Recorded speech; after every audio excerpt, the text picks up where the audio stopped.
Hello friends, இன்னைக்கு நம்ம சேனலில் ஈஸியாக நம்ம வீட்டிலே இருக்கிறத வச்சு சூப்பரான ஒரு ஈவினிங் ஸ்நாக்ஸ் எப்படி ரெடி பண்ண போகிறோம் தான் பார்க்க போகிறோம். இப்போ பார்த்தீங்கன்னா ஸ்கூல்ஸ்லாம் ஓப்பன் பண்ணிட்டாங்க. பிள்ளைங்கள்லாம் ஸ்கூல் விட்டு வந்ததோட டிஃப்ரெண்ட்டாக ஈவினிங் ஸ்நாக்ஸ் இருக்கா அப்படின்னு தான் எதிர்பார்ப்பாங்க. அப்போ இது மாதிரி ஜஸ்ட் ஒரு பொட்டேட்டோ இருந்தாலே போதும், நம்ம அழகான ஈவினிங் ஸ்நாக்ஸை ரெடி பண்ணி கொடுத்துடலாம்.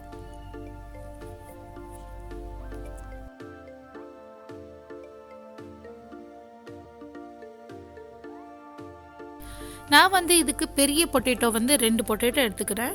அதை இந்த மாதிரி கட் பண்ணிக்கோங்க. நார்மல் பீஸா, ரொம்ப சின்ன சின்னதாக கட் பண்ண வேணாம். நார்மல் பீஸா கட் பண்ணிக்கோங்க. நான் ரொம்ப பெருசாக இருக்கிறதுனால தான் இந்த மாதிரி கட் பண்ணேன். நீங்கள் நார்மல் சைஸாக எடுத்திங்கன்னா ஜஸ்ட் 2 பீஸாக கட் பண்ணாலே போதும்.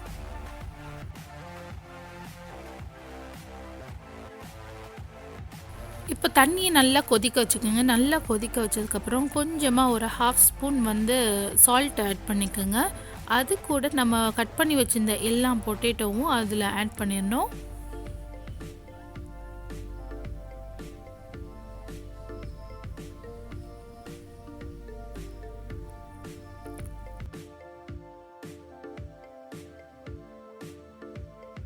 இப்போ எல்லா பொட்டேட்டோவும் ஆட் பண்ணியாச்சு.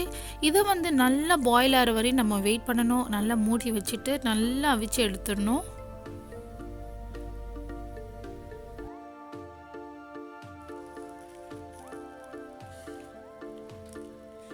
இப்போ பொட்டேட்டோ நல்லா வெந்துருச்சு. நீங்கள் பார்த்தீங்கன்னாவே தெரியும். இந்த மாதிரி கத்தியோ இல்லை வேறு ஏதாவது இந்த மாதிரி விட்டு பார்த்தீங்கன்னா அது ரொம்ப சாஃப்டாக இருக்கும். அப்போ ரொம்ப ரெடி ஆயிடுச்சு. அதுக்கப்புறம் தண்ணியெல்லாம் நல்லா வடித்து எடுத்துடணும்.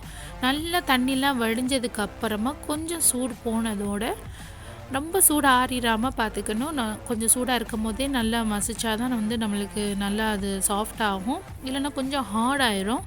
அதனால் கொஞ்சம் சூடு இருக்கும் போதே அந்த பொட்டேட்டோ ஸ்கின்னெல்லாம் நல்லா ரிமூவ் பண்ணிவிட்டு நல்லா மசிச்சு விட்டுறணும்.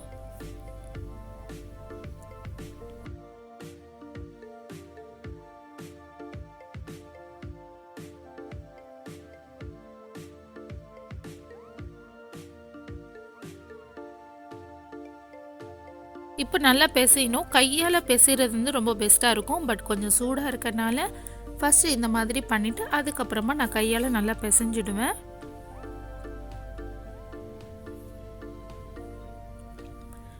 கொஞ்சம் சூடாக இருக்கும் போதே கொஞ்சம் மசிச்சிடுங்க. அப்போ கொஞ்சம் சாஃப்டாக இருக்கும். இல்லைன்னா கொஞ்சம் ஹார்டாயிரும், ரொம்ப கஷ்டமாக இருக்கும். அதனால் அதுக்கப்புறமா கையை வச்சு நல்லா எந்த சின்ன கட்டி கூட இல்லாமல் நல்லாவே பிசைஞ்சு விட்டுருங்க. நல்லா பிசைஞ்சு விட்டதுக்கப்புறமா கொஞ்சோண்டு சால்ட்டு, நம்ம தேவைக்கு ஏற்ற மாதிரி சால்ட் போட்டுக்கணும்.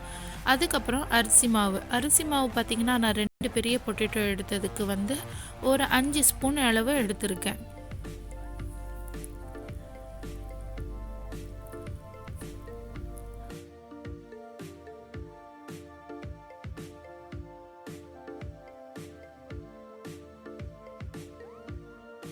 அப்புறம் நல்லா இந்த மாவு எப்படி பிசைவோமோ அது மாதிரி நல்லா பிசைஞ்சு இது ரெடி பண்ணி வச்சுக்கலாம். அதுக்கப்புறம் சீஸ் இருக்குது. நான் சீஸை சின்ன சின்ன பீஸாக கட் பண்ணிக்கிறேன். சின்ன சின்னதாக கட் பண்ணிட்டா ஈஸியாக இருக்கும். அதனால சின்ன சின்னதாக க்யூப் மாதிரி கட் பண்ணிக்கோங்க.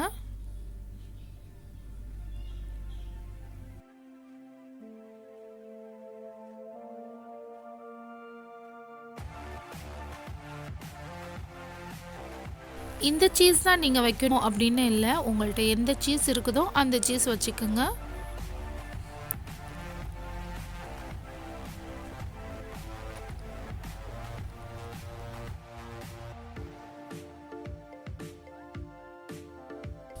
அப்புறமா நம்ம நல்லா பிசைஞ்சு வச்ச அந்த பொட்டேட்டோ நல்லா பால் மாதிரி நல்லா இது பண்ணிவிட்டு அதுக்கப்புறம் உள்ளே சீஸ் வச்சுட்டு அதை ஃபுல்லாக கவர் பண்ணிவிட்டு நல்லா ரோல் பண்ணிடணும். நல்லா ரோல் பண்ணிவிட்டு நான் அமுக்கி விட்டுக்கிறேன். நான் ரவுண்ட் ஷேப்பில் தான் பண்ணுறேன். நான் நீட்டமாக பண்ணலை. எந்த ஷேப்பில் வேணாலும் பண்ணிக்கலாம்.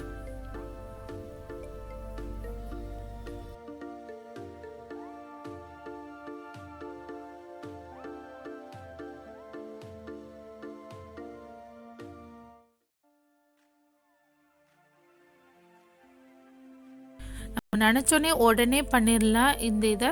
ஏன்னா நம்ம இது கூட அதிகமாக வந்து எந்த மசாலாவும் ஆட் பண்ணவே இல்லை. நம்ம வெறும் உப்பும் வந்து அரிசி மாவும் தான் நம்ம ஆட் பண்ணியிருக்கோம். ரொம்ப சிம்பிளாக இருக்கும், ஆனால் டேஸ்ட்டு வந்து ரொம்ப சூப்பராக இருக்கும்.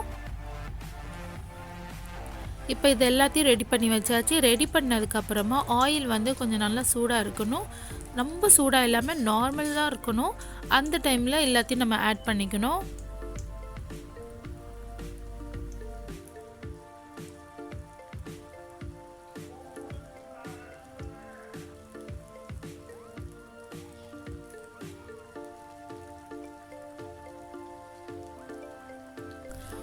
ரொம்ப வந்து ஃப்ரை பண்ணணும்னு அவசியம் இல்லை. ஏற்கனவே நம்ம வந்து பொட்டேட்டோ வந்து நல்லா பாயில் பண்ணி தான் வச்சுருக்கோம்.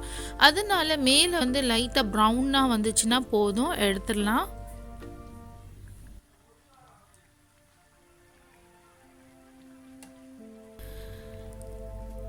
இப்போ ரெடி ஆயிடுச்சு நம்மளோட கிறிஸ்பி பொட்டேட்டோ. வந்து பார்க்குறதுக்கே ரொம்ப எம்மியாக இருக்குல்ல, ரொம்பவே டேஸ்ட்டு சூப்பராக இருக்கும். கண்டிப்பாக டேஸ்ட் பண்ணி பாருங்கள் இந்த மாதிரி பண்ணிவிட்டு. குழந்தைங்களுக்கெல்லாம் நம்ம சொல்லவே தேவையில்லை, பொட்டேட்டோவில் பண்ணால் எவ்வளோ பிடிக்கும்னு. அதுவும் உள்ள சீஸ் வச்சு நீங்கள் பண்ணி கொடுத்து பாருங்களேன், அவங்களுக்கு ரொம்பவே பிடிக்கும்.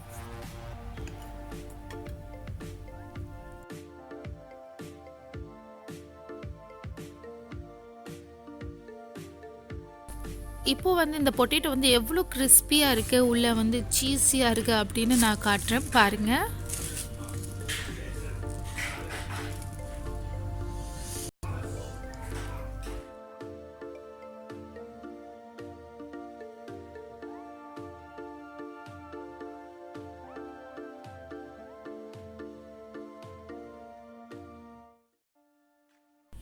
என்ன ஃப்ரெண்ட்ஸ், எங்கள் வீடியோ பார்த்து என்ஜாய் பண்ணிங்களா? கண்டிப்பாக நீங்கள் என்ஜாய் பண்ணியிருப்பீங்கன்னு நான் நம்புகிறேன்.